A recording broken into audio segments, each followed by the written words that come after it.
They are bad Muslims for holding this theology. And it is all too common to find people who criticize in a very harsh manner other movements and groups that have alternative opinions.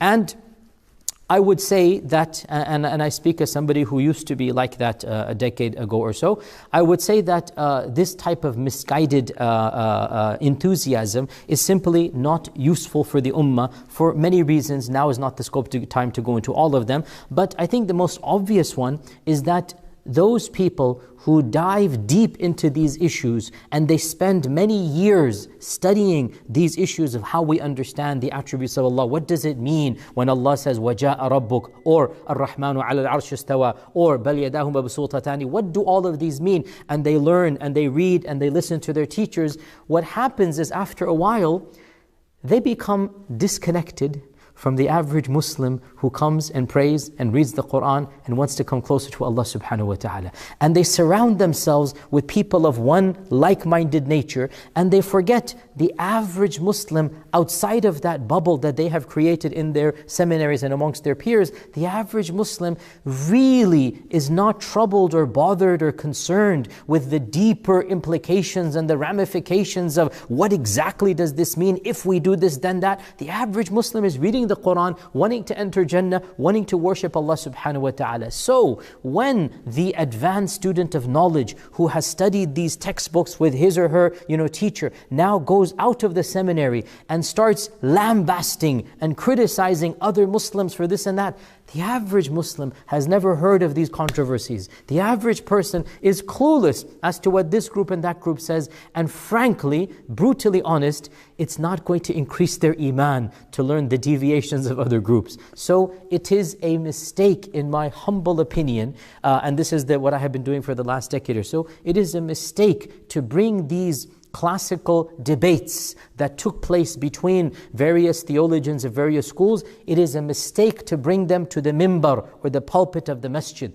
It is a mistake to introduce your average Muslim to these issues, and it is best to gloss over them. And even if you hold a position, and obviously every theologian and every advanced student is going to hold a position, there is a time and a place and an audience and a language. I repeat, there is a time and a place and an audience and a language to bring up these very difficult topics of what does it mean that Allah is coming down on the Day of Judgment? What does it mean that this and that? And really, no matter what position you follow, feel free to defend it in a legitimate manner, but in the audience that is going to be affected by it. And it is not my philosophy to nitpick and find the mistakes of other people. And frankly, we have far, far, far bigger issues facing our ummah than the inter-Sunni and intra-Sunni, because even within Sunni Islam, you have various strands. Even within Sunnism, you have various interpretations. And of course, outside of Sunnism, you also have various interpretations.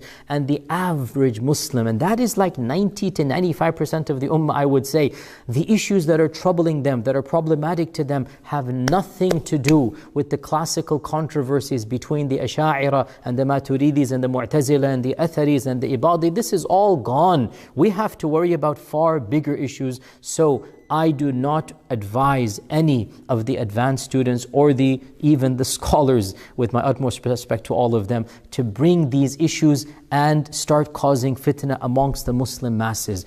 Yes, teach it in the right audiences, amongst advanced students of knowledge that are studying full-time, and in those audiences you can explain the back and the forth. Nonetheless, because we have come to this issue, and because I do know that a lot of people are watching these videos and there will be some generic confusion, I need to be somewhat generic. I'm not going to go into a lot of detail.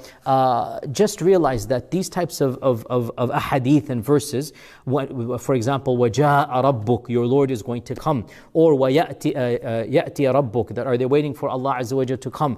These types of verses and ahadith, we find two camps, if you like. There's more than two, but for our purposes we'll keep it two. And the first of them is to basically take what the Quran and Sunnah says and say that, look, Allah and His Messenger, they know the Arabic language, obviously, they are the ones who speak it, and they're the ones that are revealing the Quran in it. And so we shouldn't try to reinterpret what Allah Himself says. And they say that if Allah Azza wa Jal uses any word that is an attribute of His, or the Prophet ﷺ ascribes in a word an attribute to Allah subhanahu wa ta'ala, it's not our position to negate that word. Rather, we accept this word and we leave its reality to Allah subhanahu wa ta'ala. And I'll give you a simple example. We all understand that Allah is Al-Hayy. We all understand what the meaning of Hayy is, that the one who has life. We all understand Allah is As-Sami', that Allah Azza wa Jal can hear, and Allah is Al-Basir, that Allah Azza wa Jal can see. We all understand that Allah is Alim al-Ghayb, that Al-Khabir and Allam al-Ghuyub, that He knows everything. Does anybody think too deeply about how does Allah hear and how does Allah see? No, we're not supposed to think about it. In fact, even if we tried to think, our minds would fall short. And to try to imagine Allah subhanahu wa ta'ala is itself a problem and a sin, because our minds can never comprehend Allah subhanahu wa ta'ala. And that is why Allah says, لَيْسَ كَمِثْلِهِ شَيْءٍ. There is nothing like Allah subhanahu wa ta'ala. There is nothing like Allah. We cannot imagine Allah. We cannot understand the attributes of Allah. So when Allah is communicating to us in the Arabic language, the Quran is in Arabic, the Sunnah is in Arabic. When Allah is communicating to us in the Arabic language, we understand the word, but we will never understand how that concept exists in Allah subhanahu wa ta'ala, nor are we required to understand that concept. And this is the position of many of the early scholars of hadith especially, and the early scholars of the tabi'un, tabi'un. Imam Malik was very explicit on this point, Imam al-Bukhari as well, Imam Ahmad ibn Hanbal, many of the books that his students wrote, it is very clear that this was his understanding, and it is an undeniable fact that this is the interpretation of a large group from very, very early Islam. And just to give you one example, I have a book over here that is written by one of the famous scholars of Islam by the name of Abu Sa'id Uthman ibn Sa'id al-Darimi, who died in the year 280 Hijrah. 280 Hijrah. This is of the time frame of Imam al-Bukhari. That's a very early time frame. And he has in this book the chapter Babu Nuzul al-Rabbi Yawm al-Qiyamati lil-Hisab. The chapter of Allah Azza wa Jal coming down on the day of judgment in order to judge the creation. And he brings a number of ahadith and a number of verses, including the verse of Surah Al-Baqarah, that Allah Azza wa Jal is going to come fi dhulali min al-ghamami wal